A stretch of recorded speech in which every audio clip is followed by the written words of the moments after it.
Assalamualaikum warahmatullahi wabarakatuh. Selamat datang di channel Lembaran Cerita Horor. Di episode kali ini saya akan membacakan sebuah cerita berjudul Rumah Kematian, Makam di Bawah Rumah. Dan sebelum masuk ke cerita, jangan lupa untuk subscribe dan nyalakan juga lonceng notifikasinya supaya tidak ketinggalan cerita-cerita horor berikutnya. Dan seperti apa kisahnya? Langsung saja kita masuk ke lembaran ceritanya.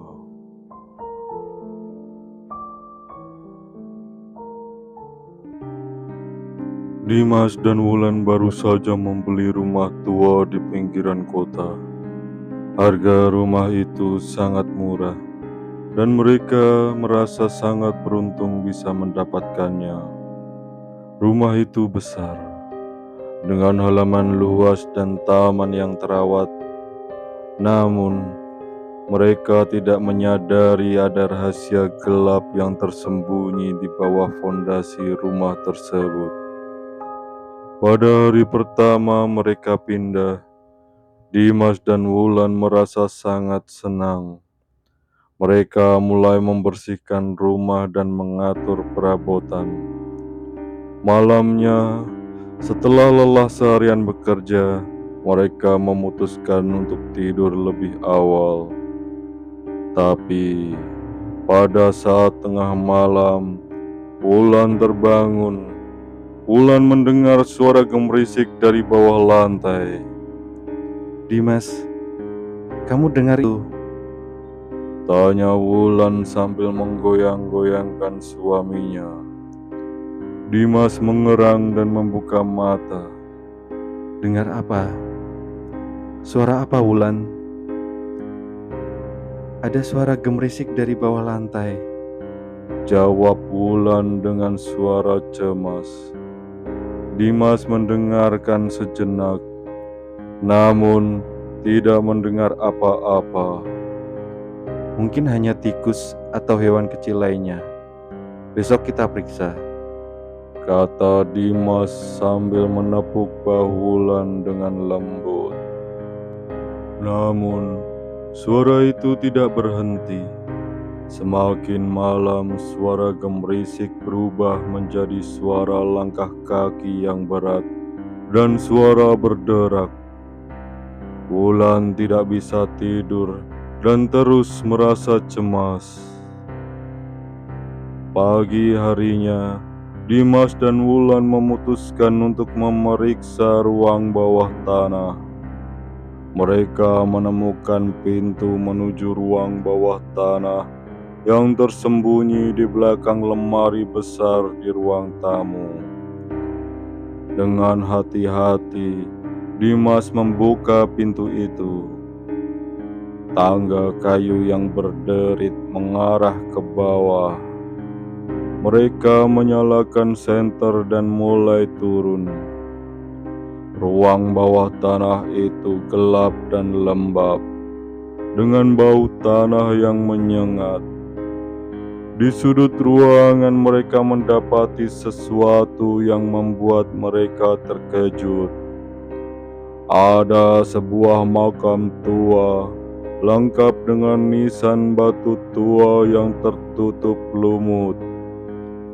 Tulisan di batu nisan itu hampir tidak terbaca. Namun, mereka bisa melihat tahun 1800-an yang terukir samar-samar. Siapa yang menguburkan seseorang di bawah rumah ini? Bisik Wulan dengan suara gemetar. Dimas tidak tahu harus berkata apa. Mereka segera naik ke atas dan mencoba melupakan penemuan itu. Namun, malam berikutnya, suara-suara aneh kembali muncul. Kali ini, suara itu disertai bisikan-bisikan yang tidak jelas. Wulan merasa semakin takut dan cemas. Dimas, kita harus pergi dari sini. Ada sesuatu yang tidak beres dengan rumah ini. kata Wulan dengan suara ketakutan. Dimas mencoba menenangkan istrinya. Kita tidak bisa pergi begitu saja, Wulan. Ini rumah kita. Mungkin kita bisa mencari tahu lebih banyak tentang sejarah rumah ini. Mereka mulai mencari informasi tentang rumah tersebut dari cerita warga sekitar. Mereka mengetahui bahwa rumah itu dulunya milik seorang pria bernama Herman. Konon, Herman adalah seorang penjaga kuburan yang terkenal kejam. Banyak orang percaya bahwa Herman telah membunuh banyak orang dan menguburkan mereka di sekitar rumahnya. Semakin mereka menggali informasi, semakin banyak hal mengerikan yang mereka temukan. Ternyata makam yang mereka temukan bukan satu-satunya. Ada banyak korban yang dikuburkan di sana oleh Herman. Arwah-arwah korban yang tidak tenang itu seringkali menampakkan diri dan membuat kegaduhan. Malam-malam di rumah itu menjadi semakin menyeramkan. Suara-suara aneh, bisikan, dan penampakan arwah menjadi hal yang biasa. Wulan tidak bisa tidur dan mulai jatuh sakit karena ketakutan. Dimas merasa putus asa dan tidak tahu harus berbuat apa. Suatu malam saat Dimas sedang berusaha tidur, ia mendengar Wulan berteriak dari kamar mandi. Dimas berlari menuju kamar mandi dan menemukan Wulan berdiri di depan cermin. Dengan mata yang terbelalak ketakutan. Di cermin, Dimas bisa melihat bayangan sosok pria dengan wajah mengerikan sedang berdiri di belakang Wulan. Dimas segera menarik Wulan keluar dari kamar mandi.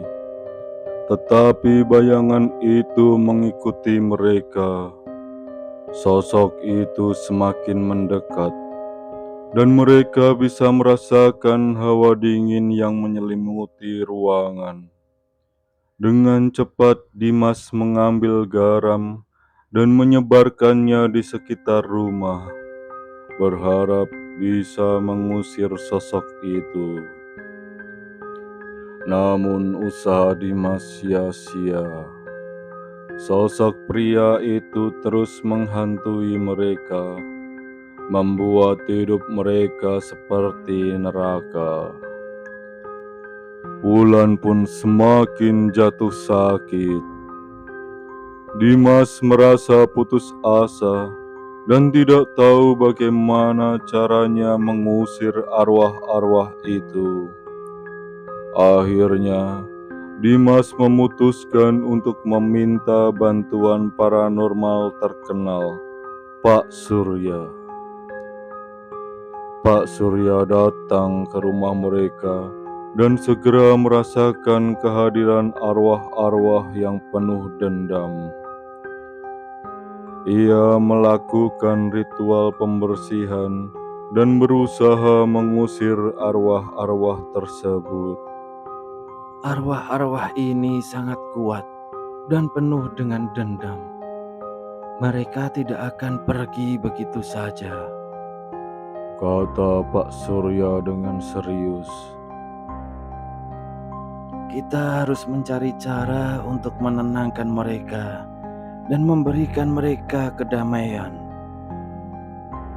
Lantas, Pak Surya mengajak Dimas dan Wulan untuk melakukan ritual penenangan arwah. Mereka harus memberikan sesajen dan berdoa di makam-makam yang berada di bawah rumah.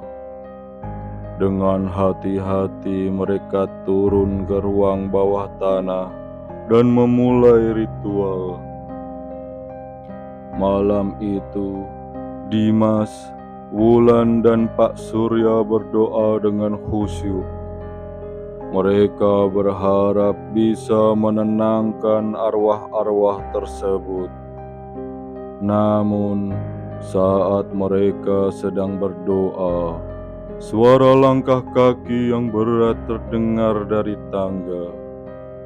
Dimas melihat ke arah tangga dan melihat sosok pria dengan wajah mengerikan. Sosok mengerikan itu adalah Herman. Herman menuruni anak tangga dengan mata penuh kebencian. Kalian tidak akan pernah bisa menenangkan mereka. Mereka milikku.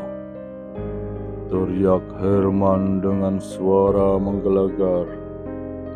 Arwah-arwah korban Herman mulai muncul satu persatu mengepung Dimas, Wulan, dan Pak Surya. Mereka berteriak-teriak dan mencoba menyerang. Dimas merasa ketakutan yang luar biasa, tetapi ia terus berdoa, berharap bisa selamat. Namun, usaha mereka sia-sia. Arwah-arwah tersebut terlalu kuat. Herman tertawa jahat sambil melihat mereka yang ketakutan. Pak Surya berusaha melawan dengan doa-doa dan mantranya. Tetapi kekuatannya tidak cukup. Satu persatu mereka diseret ke dalam kegelapan oleh arwah-arwah yang penuh dendam. Rumah itu tetap berdiri, tetapi tidak ada yang berani mendekat. Warga sekitar menyebutnya rumah kematian. Dan cerita yang dialami oleh Dimas dan Wulan menjadi kisah yang menakutkan. Tidak ada yang tahu pasti apa yang terjadi kepada mereka. Tetapi suara-suara aneh dan bisikan masih terdengar setiap malam dari rumah itu. Beberapa bulan berlalu, dan cerita tentang rumah kematian semakin tersebar luas. Tidak ada yang berani mendekat, apalagi mencoba untuk tinggal di sana. Namun, seorang wartawan bernama Rudy yang bekerja untuk majalah misteri terkenal mendengar cerita tersebut dan merasa tertarik untuk menyelidiki lebih jauh.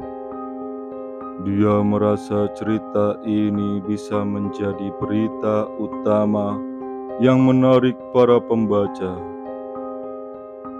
Dengan tekad yang kuat, Rudy membawa peralatan rekamannya dan memasuki rumah itu pada suatu malam.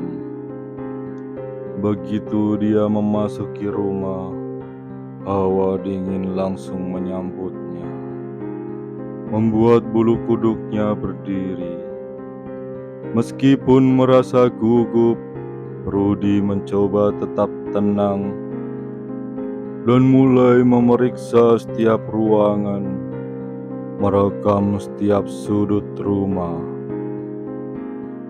Ketika Rudy sampai di ruang bawah tanah, dia merasakan getaran yang aneh di udara. Suara langkah kaki dan bisikan mulai terdengar di sekitarnya. Dengan tangan gemetar, Rudy menyalakan lampu senter dan mulai menuruni tangga kayu yang berderit. Di bawah sana, dia menemukan makam-makam tua yang pernah ditemukan oleh Dimas dan Wulan. Saat dia sedang merekam makam-makam tua itu, tiba-tiba suara langkah kaki berat terdengar mendekat. Rudi memutar tubuhnya dan melihat sosok Herman berdiri di tangga. Dengan mata penuh kebencian menatapnya. Sosok itu mulai bergerak menuju ke arah Rudi dengan perlahan. Sementara arwah-arwah korban Herman muncul dari balik bayang-bayang, mengepung Rudi dengan tatapan marah. Dengan ketakutan yang luar biasa, Rudi mencoba melarikan diri. Tetapi arwah-arwah tersebut menghalangi jalannya. Mereka menyeretnya ke tengah ruangan, di mana sosok Herman menunggu dengan seringai jahat. "Kau juga akan menjadi milikku," kata Herman dengan suara menggelegar. Rudi merasakan dingin yang menusuk tulangnya saat arwah-arwah tersebut menyerangnya. Dia berteriak minta tolong, tetapi suaranya tenggelam dalam kekosongan. Dalam sekejap, Rudi hilang dalam kegelapan, menjadi bagian dari arwah-arwah yang gentayangan di rumah itu. Setelah kejadian tersebut, warga sekitar semakin takut mendekati rumah kematian. Mereka percaya bahwa rumah itu telah terkutuk dan tidak ada yang bisa menenangkan arwah-arwah yang penuh dendam. Cerita Dimas, Wulan dan Rudi menjadi kisah menyeramkan yang selalu diceritakan dari generasi ke generasi.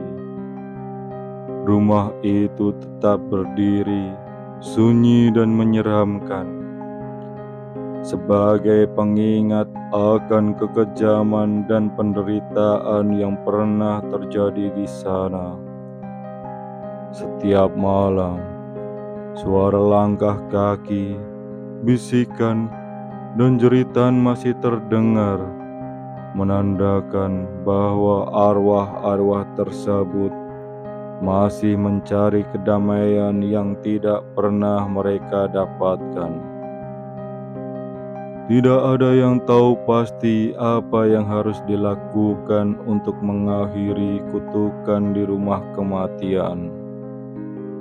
Yang pasti, setiap orang yang mendengar ceritanya akan merasa ngeri dan berdoa agar tidak pernah mendekati tempat terkutuk itu. Rumah itu menjadi saksi bisu dari kisah tragis yang menimpa setiap jiwa yang pernah tinggal di sana dan terus menghantui sampai akhir waktu. Tamat. Baiklah pendengar setia, sekian cerita horor kali ini. Semoga bisa menemani malam kalian. Jangan lupa tuliskan pendapat kalian di kolom komentar. Dan sampai jumpa di cerita menyeramkan berikutnya.